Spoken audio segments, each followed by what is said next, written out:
ये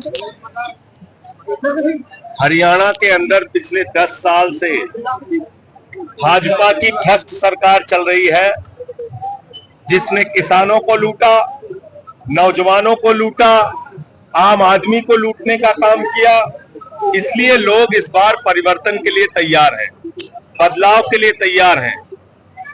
आम आदमी पार्टी का कार्यकर्ता 10 गुना ज्यादा मेहनत करेगा। अगर अरविंद केजरीवाल जी को आज इन लोगों ने जेल में रखा है, ये सोच के रखा है कि केजरीवाल जी जेल में रहेंगे तो चुनाव भारतीय जनता पार्टी जीत जाएगी, ये इनकी गलतफहमी है।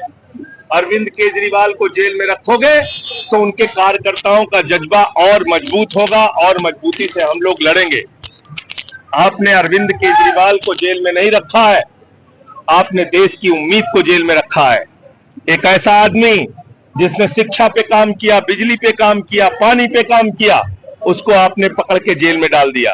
कोई सबूत नहीं है अरविंद केजरीवाल के खिलाफ, एक पैसे की बरामदगी उनके घर से नहीं हुई, उनको जेल में डाल दिया। सिसोदिया को जेल में डाल दिया, सत्येंद्र जैन को जेल में डाल दिया, मुझे 6 महीने जेल में रखा।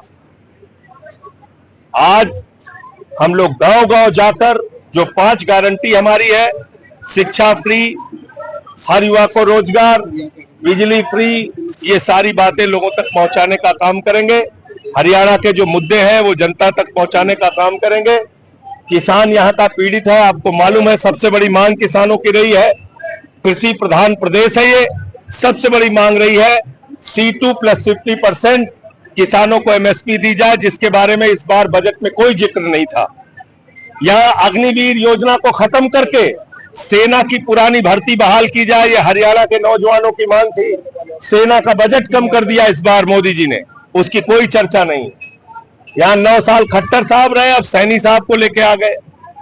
ये इन्होंने एक तरीका बना लिया है, जहां बेईमानी का घड़ा भर जाता है तो वहां चेहरा हटाने का काम ये लोग करते हैं। इससे काम चलेगा नहीं।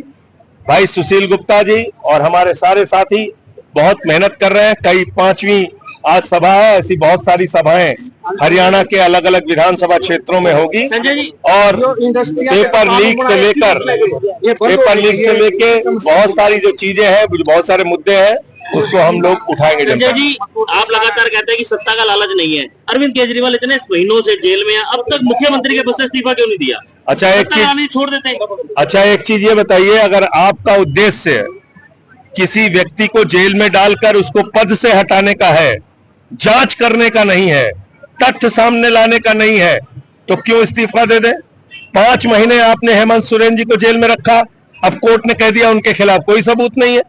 तो यही अरविंद केजरीवाल के मामले में है, ईडी कोर्ट ने कह दिया उनके खिलाफ कोई सबूत नहीं है, उनको जमानत दे दी ईडी कोर्ट ने, उसके बाद बगैर कोर्ट के आदेश के हाई कोर्ट से रिहाई के ऊपर रोक लगवा दी।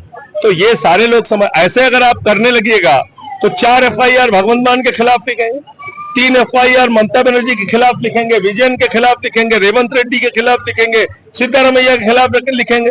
सारे मुख्यमंत्रियों को पकड़ पकड़ के जेल में डालेंगे, सब इस्तीफा दे दें, फिर भाजपा वाले पूरा देश लूटे। तो ये ठीक नहीं है। हम एक लड़ाई लड़ रहे हैं और हमारा ये मानना है कि अरविंद केजरीवाल को इस्तीफा देने की कोई आवश्यकता नहीं है, क्योंकि उन्होंने कोई गलती नहीं की। दिल्ली में प्रधानमंत्री, देश को युवा प्रधानमंत्री चाहिए। प्रधानमंत्री ने बोला कारगिल विजय दिवस पर कि हम देश की सेना को अग्निवीर योजना से युवा बना रहे हैं। ये हमारी भारतीय सेना का अपमान है। जिस सेना ने पाकिस्तान के 2 टुकड़े किए, वो सेना युवा नहीं थी, पराक्रमी नहीं थी, बहादुर नहीं थी, वीर नहीं थी। जिस सेना ने कारगिल का युद्ध जीता, वो सेना युवा नहीं थी। आप कह रहे सेना को आप युवा बनाना चाहते हैं तो प्रधानमंत्री युवा बनाओ। 73 साल की उम्र में आपको तीसरी बार प्रधानमंत्री बनना है और हरियाणा का नौजवान किसान का बेटा वो 4 साल में रिटायर हो जाएगा। इसलिए अपनी कमियों को, अपने गुनाहों को छुपाने के लिए ऐसी बातें प्रधानमंत्री को नहीं करनी चाहिए। और अग्निवीर योजना ये धोखा है हरियाणा के लोगों के साथ, नौजवानों के साथ और देश के नौजवानों के साथ। इसको 90 विधानसभा में लड़ने की तैयारी है, सभी सीटों पे लड़ेगी हमारे साथ गठबंधन होगा। आम आदमी पार्टी हर जगह अपनी रैलियां कर रही है, अपनी तैयारी कर रही है। दिल्ली में तो बंद कर दिया। ये किसने आपको बता दिया? एकदम गलत खबर। एक नेम प्लेट कंट्रोवर्सी हो रही है यूपी के अंदर, मुस्लिम होगा तो मुसलमान लिखना पड़ेगा, इस पर क्या प्रतिक्रिया आपकी? मैं तो कह रहा हूं अडानी के गले में नेम प्लेट बांधो ना। कितना कर्जा लूटा है इस देश का, 2.5 लाख करोड़ रुपए देश की जनता का लूट के बैठा है। नीरव मोदी 20,000 करोड़ लेके भाग गया, उसके गले में पट्टा बांधो, नेम प्लेट लगाओ उसका। ठेले वाले रेड़े वाले के ठेले में तो लगना चाहिए, उसका नेम प्लेट लगना चाहिए। नीरव मोदी पे क्यों नहीं लगना चाहिए? ललित मोदी पे क्यों नहीं लगना चाहिए? मेहुल चौकसी पे क्यों नहीं लगना चाहिए? ठीक है सर।